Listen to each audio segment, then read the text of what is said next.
Yeah, welcome to all of you. I present this lecture mainly for third BSc chemistry students of our college during this critical situation of COVID-19 pandemic.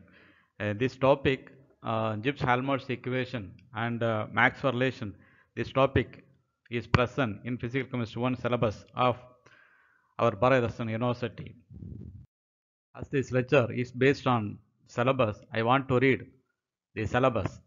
That is Unit 2, Thermodynamics 2, 2.3, Gibbs free energy and Helmholtz free energy, variation of A and G with pressure, volume and temperature, and Gibbs-Helmholtz equation and its applications. 2.4, Thermodynamic equation of state, Maxwell's relations, delta A and delta G as criteria for spontaneity and equilibrium. Now, Gibbs free energy and Helmholtz free energy. And these are the topics: Gibbs free energy and Helmholtz free energy, variation of A and G with pressure, volume, and temperature. The Gibbs free energy and Helmholtz free energy, these are the terms from second law of thermodynamics. These are extensive properties. Free energy means Gibbs free energy, and symbol for this free energy, that is G or F. An infinitesimal small change in G, that is given by the equation dG is equal to VdP minus SdT. dG is equal to VdP minus SdT. At constant pressure, the value of dP is equal to 0. Therefore, dG is equal to minus SdT. That is dou G by dou T at constant pressure, that is equal to minus S. For change in property, this equation, difference equation, becomes dou delta G by dou T at constant pressure, that is equal to minus delta S. Similarly, at constant temperature, dou G by dou P at constant temperature, that is equal to V. These are the small change, infinite change in the property. And now a change, an appreciable change in the property free energy G is given by delta G is equal to delta H minus T delta S. The next topic, Helmholtz free energy. Another name for Helmholtz free energy is work function, and the symbol for the work function, that is A. An infinitesimal change in A, that is given by dA is equal to minus PdV minus SdT. That is dA is equal to minus PdV minus SdT. That means A is the function of volume and temperature. Now at constant volume, dA is equal to minus SdT because dV is equal to 0. So dou A by dou T at constant volume, that is equal to minus S. For change in the property delta A, this equation becomes dou delta A by dou T at constant volume, that is equal to minus delta S. Similarly, at constant temperature, dt is equal to 0. Therefore, dA is equal to minus PdV. That is dou A by dou V at constant temperature, that is equal to minus P. Now, an appreciable change, a change in the property work function, and that is given by delta A is equal to delta E minus T delta S. Delta E means change in internal energy, and delta S change in entropy. Now the topic, Gibbs-Helmholtz equation. It is an important topic. This question is frequently asked in the university examination. Now, consider a system which is changed from one state to another state. That is one state, that is initial state, another state, that is final state. Let A1, S1, G1 are work function, entropy, free energy of the initial state, and that of final state are A2, S2, and G2. Now, a small change in free energy, that is given by Tg is equal to VdP minus SdT. At constant pressure, Tp is equal to 0. Therefore, Tg is equal to minus SdT. So, on applying this equation for initial state, now we can write for initial state, this equation becomes dG1 is equal to minus S1 dt. Let it be equation 1. And for final state, the equation is Tg2, that is equal to minus S2 dt, minus S2 dt. So we have two equations. Now equation 2 minus equation 1, that is Tg2 minus Tg1, that is left hand side, and right hand side minus common. So minus S2 minus S1 dt. that is dou delta G by dou T at constant pressure, that is equal to minus delta S. Let this equation be 3.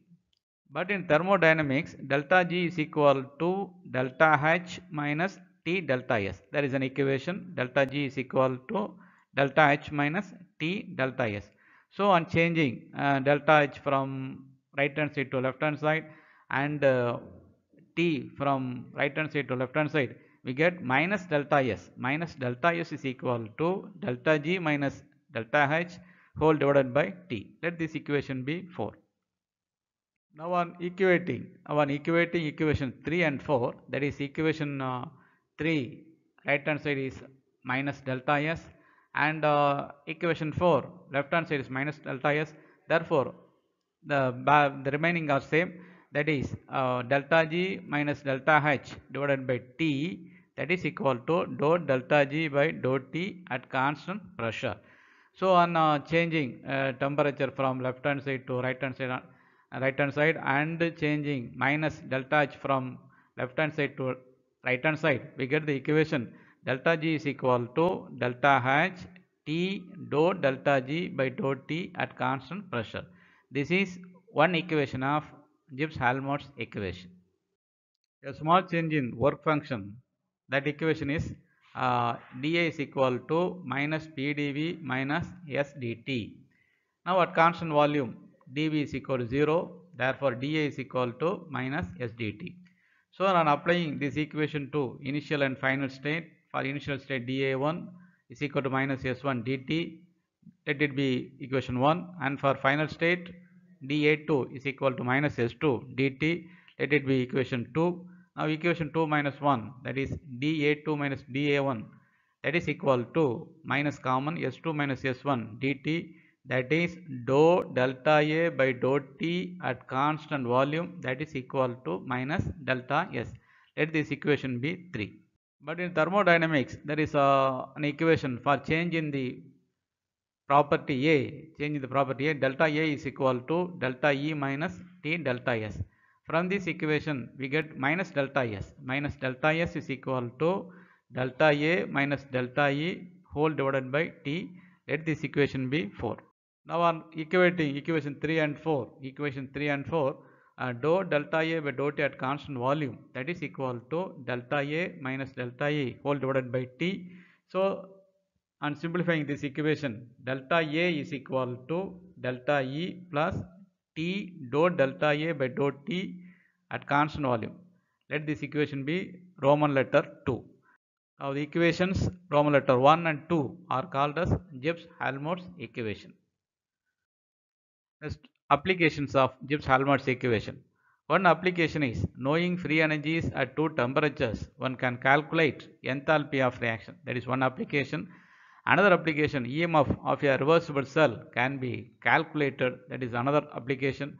And third application, that is Gibbs-Helmholtz equation is useful in deducing Clausius Clapeyron equation and Van der Waals isotherm, etc. So for deducing Clausius Clapeyron equation and Van der Waals isotherm, this Gibbs-Helmholtz equation is useful.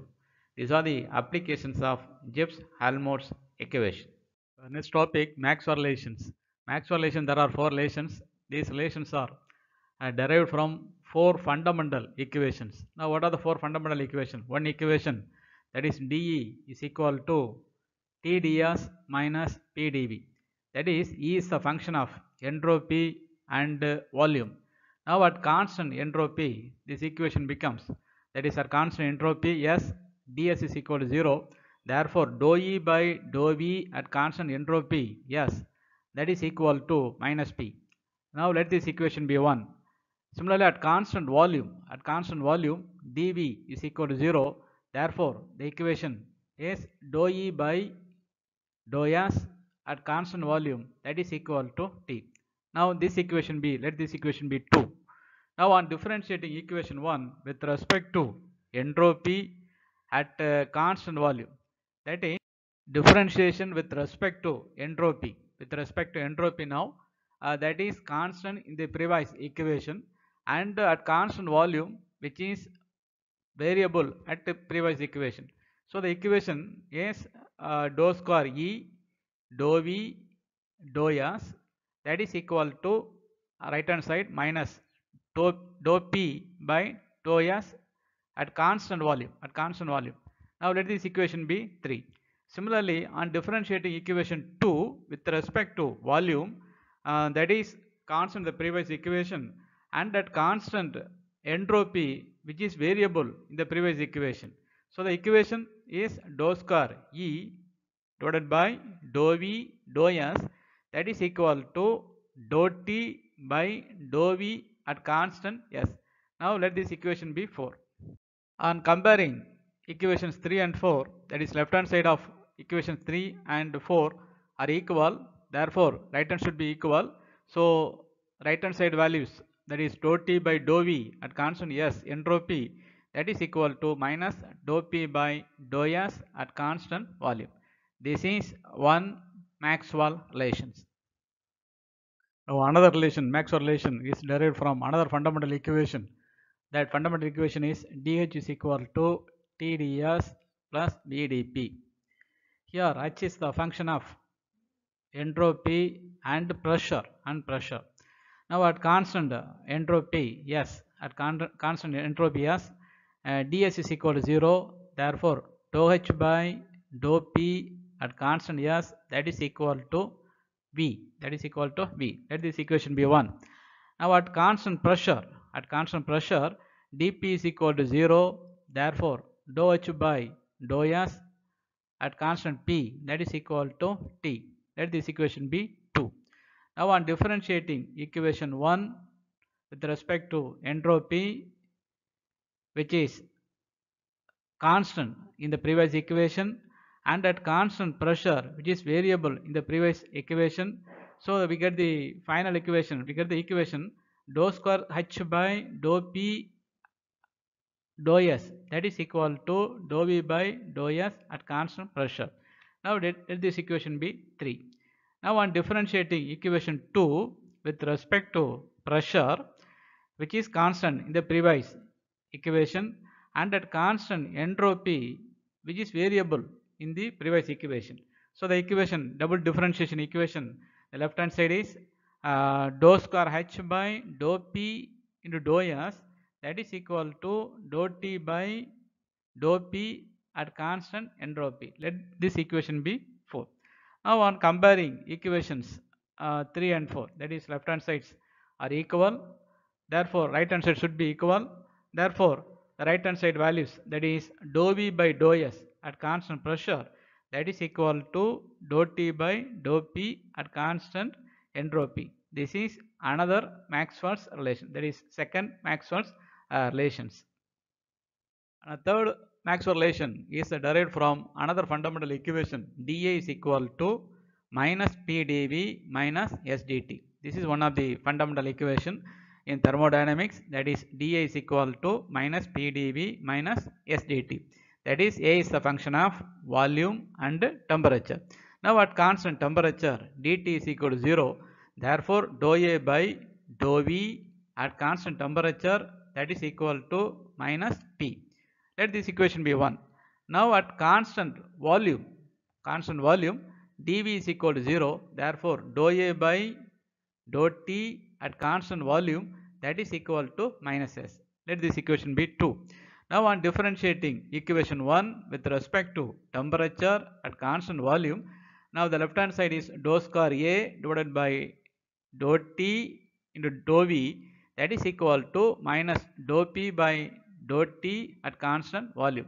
Let this equation be 3. And differentiating equation 2 with respect to volume at constant temperature, now the equation becomes dou square A divided by dou T into dou V, that is equal to minus dou S by dou V at constant temperature. Let this equation be 4. Now on comparing equations 3 and 4, that is left hand side of equation 3 and 4 are equal, therefore right hand should be equal. Therefore dou P by dou T at constant volume, that is equal to dou S by dou V at constant temperature. By cancelling the negative term is present in both sides, left hand side and right hand side, so we can cancel the negative sign. So the equation is dou P by dou T at constant volume, that is equal to dou S by dou V at constant temperature. This is another Maxwell's relation. That is third relation. And one more relation, that is dF is equal to VdP minus SdT. That is a fundamental equation. From this fundamental equation, fourth Maxwell relation is derived. Now here F is the function of pressure and temperature, and at constant temperature, dt is equal to 0. Therefore, dou F by dou P at constant temperature, that is equal to V. Let this equation be 1. And at constant pressure, dou F by dou T. Now dou P is equal to 0. Therefore, dou F by dou T at constant pressure, that is equal to minus S. Let this equation be 2. On differentiating equation 1 with respect to temperature at constant pressure, the left hand side becomes dou square F divided by dou T into dou P, that is equal to dou V by dou T at constant pressure. That is equation 3. And on differentiating equation 2 with respect to pressure at constant temperature, we get equation dou square F divided by dou T into dou P, that is equal to minus dou S by dou P at constant temperature. Let this equation be 4. On comparing these equations 3 and 4, that is left hand side of these two equations are equal. Therefore, right hand should be equal. Therefore, dou V by dou T at constant pressure, that is equal to minus dou S by dou P at constant temperature. This is another Maxwell relations. This slide shows all the 4 Maxwell relations. These 4 Maxwell relations are derived from 4 fundamental equations. These are the Maxwell relations. That is Roman letter 1 equation by Roman letter 1, 2, 3, 4. These 4 equations are Maxwell's relations. Next topic is delta A and delta G as criteria for spontaneity and equilibrium. That is, for spontaneous process, what is the nature of delta A and delta G? And for equilibrium process, what is the nature of delta A and delta G? For equilibrium process, delta A and delta G both are equal to 0. So for any process with these values, delta A, delta G is equal to 0, then that process is in equilibrium. And for spontaneous process, delta A and delta G value are negative. And for non-spontaneous process, these values, that is delta A and delta G, are positive. These are about spontaneity in terms of delta A and delta G. With this, I want to conclude my lecture on the topic Gibbs-Helmholtz equation and Maxwell relations. This lecture is more useful in the absence of regular class for 3rd BSc chemistry students. I think it is very useful. I express my sincere thanks to all viewers, and also I want to get positive and negative comments from viewers. That makes me the future lecture in a better way. Once again, I thank one and all. Thank you.